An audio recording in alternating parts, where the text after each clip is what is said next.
ರಾಜ್ಯದ ಇತರೆ ಪ್ರದೇಶಕ್ಕೆ ಹೋಲಿಸಿದಾಗ ಕಲ್ಯಾಣ ಕರ್ನಾಟಕ ಪ್ರದೇಶದಲ್ಲಿ ಅಪೌಷ್ಟಿಕತೆಯಿಂದ ತಾಯಿ ಮಕ್ಕಳ ಸಾವು ಹೆಚ್ಚಿರುವ ಹಿನ್ನೆಲೆಯಲ್ಲಿ ಪ್ರದೇಶದಲ್ಲಿ ಅಪೌಷ್ಟಿಕತೆ ನಿವಾರಣೆ ನಿಟ್ಟಿನಲ್ಲಿ ಸರ್ಕಾರಕ್ಕೆ ಆಯೋಗದಿಂದ ಮಾರ್ಗೋಪಾಯಗಳ ಪ್ರಸ್ತಾವನೆ ಸಲ್ಲಿಸಲಾಗುವುದು ಎಂದು ಕರ್ನಾಟಕ ರಾಜ್ಯ ಮಕ್ಕಳ ಹಕ್ಕುಗಳ ರಕ್ಷಣಾ ಆಯೋಗದ ಅಧ್ಯಕ್ಷ ನಾಗನಗೌಡ ಕೆ ಹೇಳಿದರು. ನಗರದ ಐವನ್-ಎ ಶಾಹಿ ಅತಿಥಿ ಗೃಹದಲ್ಲಿ ಪತ್ರಿಕಾಗೋಷ್ಠಿ ಉದ್ದೇಶಿಸಿ ಮಾತನಾಡಿದ ಅವರು, ಬಳ್ಳಾರಿ, ವಿಜಯನಗರ ಜಿಲ್ಲೆಯಲ್ಲಿ ಇತ್ತೀಚೆಗೆ ಗರ್ಭಿಣಿ ಬಾಣಂತಿಯರ ಮಕ್ಕಳ ಸಾವು ಕಂಡಿದ್ದೇವೆ. ಯಾದಗಿರಿಯಲ್ಲಿಯೂ ಕೂಡ ಆಗಾಗ ಪ್ರಕರಣಗಳು ವರದಿಯಾಗುತ್ತಲೇ ಇವೆ. ತಾಯಿಗೆ ಪೌಷ್ಟಿಕ ಆಹಾರ ಸಿಗದಿದ್ದರೆ ಆರೋಗ್ಯವಂತ ಮಕ್ಕಳು ಹುಟ್ಟುವುದಾದರೂ ಹೇಗೆ ಎಂದು ಅವರು ಈ ನಿಟ್ಟಿನಲ್ಲಿ ಆಯೋಗ ಸರ್ಕಾರಕ್ಕೆ ನಿವಾರಣಾ ಕ್ರಮಗಳ ಕುರಿತು ಸಲಹಾತ್ಮಕ ವರದಿ ನೀಡಲಿದೆ ಎಂದರು. ಮುಂದೆ ಎಲ್ಲ ಡಿಸ್ಟ್ರಿಕ್ಟಲ್ಲಿ ರಿವ್ಯೂ ಮಾಡುವಾಗ ಹೇಳಿದ್ದೆ ಅವ್ರಿಗೆ, ಈ ನಮ್ಮಲ್ಲಿ ಮಕ್ಕಳಿಗೆ ಆಹಾರ ಕೊಡ್ತೀವಲ್ಲ, ಆ ಬೇಳೆ ಅದು ಇದೆಲ್ಲ ಕೊಡ್ತೀವಲ್ಲ, ನಾವು ದನ ಮೇಲೆ ಹಾಕಲ್ಲ, ಅಂಥದ್ದು ಯಾಕೆ ಕೊಟ್ಟಿದ್ದೀರಿ ಅಂತೇಳಿ ಓಪನಾಗಿ ಪ್ರಶ್ನೆ ಮಾಡಿದ್ದೀನಿ ಅಂತ ನೀವು ರಿಪೋರ್ಟ್ ಮಾಡಿದ್ದೀರಿ. ಅದು ನೆನಪಿದೆ. ಬಟ್ ಅದು ಸುಧಾರಣೆ ಆಗಬೇಕು.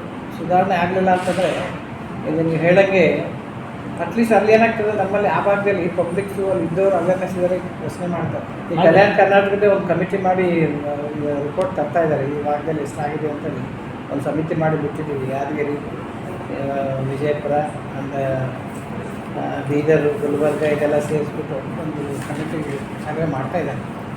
ಬಟ್ ನೀವು ಹೇಳೋಂಗೆ ಇದು ನಮಗೆ ಗೊತ್ತಾಗಿರೋದು ಇಷ್ಟು, ಗೊತ್ತಿಲ್ಲದೆ ಇನ್ನೆಷ್ಟಿದೆ ಅಂತಲೂ ಕೂಡ ಆಘಾತಗಳಿದೆ. ನಿಮ್ಮ ಸಲಹೆಗಳು ಕೂಡ ಇದ್ದರೆ ಕೊಟ್ಟರೆ ಕೂಡ ನಾವು ಅದೇ ಥರದಲ್ಲಿ ರೆಕಮೆಂಡೇಷನ್ಸನ್ನು ನಿಮ್ಮ ರೆಫರೆನ್ಸ್ ಹಾಕ್ಬಿಟ್ಟು ಕೂಡ ಸರ್ಕಾರಕ್ಕೆ ಕೊಡ್ಬೋದು. ನ್ಯಾಷನಲ್ ಕಮಿಷನ್ಗೂ ಕೂಡ ನಾವು ಕೊಡ್ತೇವೆ. ನೆಕ್ಸ್ಟ್ ಒಂದು human rights commission, child right commission plus women commission joint ಆಗಿ ಒಂದು ಇದು ಮಾಡೋಣ ಅಂತ ಹೇಳಿದ್ವಿ. ಫುಡ್ ಕಮಿಷನ್ ಹೇಳಿದ್ವಿ. ಫುಡ್ ಕಮಿಷನ್ಗೆ ನಾವು ಮೊನ್ನೆ ಒಟ್ಟಿಗೆ ಹೋಗಿದ್ವಿ. ಈಗ ಬಳ್ಳಾರಿನಲ್ಲಿ ಮೆಡಿಕಲ್ ಇದರಲ್ಲಿ ಕೂತ್ಕೊಂಡು ನೀವು ನ್ಯೂಟ್ರಿಷನ್ ಹೇಳಿದ್ರೆ ಆ ತಾಯಿಗೆ ಕನಿಷ್ಠ 300 ರೂಪಾಯಿ ಅವತ್ತಿನ ಕೂಲಿ ಕೊಡಬೇಕು. ಆ ಮಗುನ ಕನಿಷ್ಠ 10-12 ದಿವಸ ಆ ನ್ಯೂಟ್ರಿಷನ್ ಕೇಂದ್ರದಲ್ಲಿ ಇಟ್ಟು ಆ ಮಗುವಿಗೆ ನ್ಯೂಟ್ರಿಷನ್ ಕೊಟ್ಟು ಹೆಲ್ತನ್ನು ಡೆವಲಪ್ ಮಾಡಬೇಕು. ಇದೆಲ್ಲ ಇದೆ. ನಮ್ಮ ಜನನೂ ಕೂಡ ಅದು ಬಳಸ್ಕೊಡಲ್ಲ. 5 ನಿಮಿಷಕ್ಕೆ ಪೂರ್ತಿ ಅದು ಅವಕಾಶಗಳಿದೆ. ಅದೇ ಲೇಬರ್ ಚಾರ್ಜ್ ಕೊಡಬೇಕು ಅಂತ ಕೂಡ ಆಗಿದೆ. 300 ರೂಪಾಯಿ ಪರ್ ಡೇ ಕೊಡ್ತಾರೆ. ಹಾಸ್ಪಿಟ್ಲಲ್ಲಿ ಬಿಡಬೇಕು ಮಕ್ಕಳನ್ನು. ಅವ್ರಿಗೇನಾಗುತ್ತೆ, ಸ್ವಲ್ಪ ಹುಷಾರಾದ ತಕ್ಷಣ ಅವ್ರು ನೋಡೋದು ಚೆನ್ನಾಗಿಲ್ಲ ಅಂತ ಹೋಗ್ಬಿಡ್ತಾರೆ. ಸೊ ಅದು ಒಂದು ಮಗನ ಕರೆಕ್ಟಾಗಿ ಅವ್ರು ಬೆಳೆಸ್ಕೊಂಡ್ರೆ ಭವಿಷ್ಯದಲ್ಲಿ ಅವ್ರಿಗೆ ಅಷ್ಟು ಕಷ್ಟ ಆಗಲ್ಲ. ಇಲ್ಲದಿದ್ದರೆ ಸಾಯೋ ತನಕ ಹಾಸ್ಪಿಟ್ಲಿಗೆ ಓದ್ಕೊಂಡು ತಿರ್ಬೇಕಾಗ್ತದೆ. ಅಲ್ಲಿ ಯಾರೋ ಒಂದೆಲ್ಲ ಬೇರೆ ಅದು ಯಾರಿಗಿಲ್ಲ ಅನಿಸುತ್ತೆ. ಒಬ್ಬರು ಮತ್ತೆ ಈ ಕಡೆಯಿಂದ ಕೊಡ್ತಾರೆ, ಇನ್ನೊಬ್ಬರು ಈ ಕಡೆಯಿಂದ ಇಸ್ಕೊತಾರೆ. ಅವ್ರಿಗೆ ತೆಗೆದುಕೊಟ್ಟು ಯಾವುದೇ CDP ಮೇಲೆ ಕೇಸ್ ಆಯಿತು, ಅವ್ರ ಮೇಲೆ ಡಿಸ್ಕೌಂಟ್ ಮಾಡಿಸಿದ್ರು.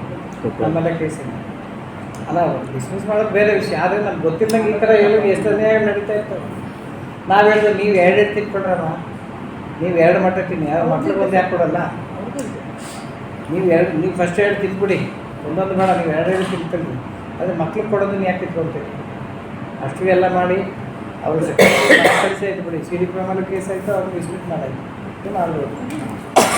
ನಾವು ನ್ಯೂಟ್ರಿಷನ್ ಫುಡ್ಡಲ್ಲಿ ಸ್ಕೂಲಲ್ಲಾಗಲಿ ಇಲ್ಲಾಗಲಿ ಏನೇನು ಫುಡ್ ಮಕ್ಳಿಗೆ ಕೊಡಬೇಕು, ಒಂದು ಹೆಡ್ ವೈಸ್ ಒಂದು ಪಟ್ಟೆ ಮಾಡಬೇಕು. ಓಪನ್ ಇರಬೇಕು, ಟ್ರಾನ್ಸ್ಪರೆನ್ಸಿ ಇರಬೇಕು. ಅದು ಮಾಡಬೇಕು. ಅವ್ರು ಅಲ್ಲೂ ಮಾಡಬೇಕು, ಇಲ್ಲಿ ಸ್ಕೂಲಲ್ಲಿ ಮಾಡಬೇಕು. ಸ್ಕೂಲು,